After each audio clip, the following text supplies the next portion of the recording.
15 August स्वातंत्र्य दिनाच्या मी सगळ्यांना मनापासून शुभेच्छा देतो। हा स्वातंत्र्य दिन चिरायू होवो अशा मनापासून शुभेच्छा। आणि ज्या क्रांतीवीरांनी, देशभक्तांनी, स्वातंत्र्यवीरांनी, स्वातंत्र्य सैनिकांनी आपल्या प्राणांचं बलिदान दिलं, प्राणांची आहुती दिली, अशा हसत हसत वंदे मातरम म्हणत म्हणत फाशीवर चढले, अशा सगळ्यांना मी विनम्र अभिवादन करतो। आणि यामध्ये आज आपण जे स्वातंत्र्य भोगतोय, आज आपण जे काय उत्सव साजरे करतोय, ते सगळं आज आपल्या या स्वातंत्र्य वीरांमुळे, स्वातंत्र्य सैनिकांमुळे आजचा दिवस आपण पाहतोय। 15 ऑगस्ट हा स्वातंत्र्य दिन आपण संपूर्ण देशभरामध्ये उत्साहामध्ये साजरा करतोय।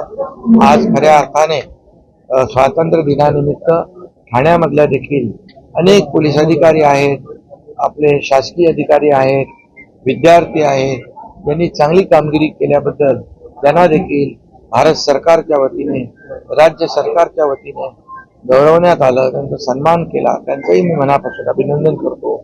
आणि त्याचबरोबर हा देश विकसित भारत 2047 हा जो काही संकल्प आहे, देशाचे प्रधानमंत्री नरेंद्र मोदीजी यांनी केलेला आहे, त्यामध्ये महाराष्ट्राचं अतिशय मोठं योगदान राहणार आहे, याचा देखील आनंद आम्हाला आहे, समाधान आहे।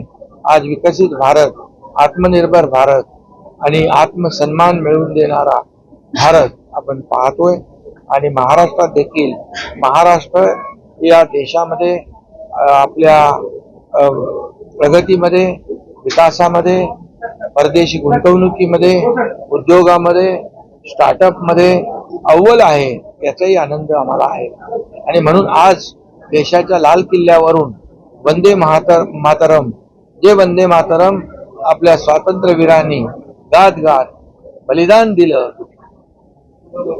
असं वंदे मातरम पूर्ण देशभर या ठिकाणी वंदे मातरमची गूंज उठलेली आहे। हा देखील अभिमानाचा क्षण आहे, आनंदाचा प्रत्येक भारतीय, भारतवासियासाठी क्षण।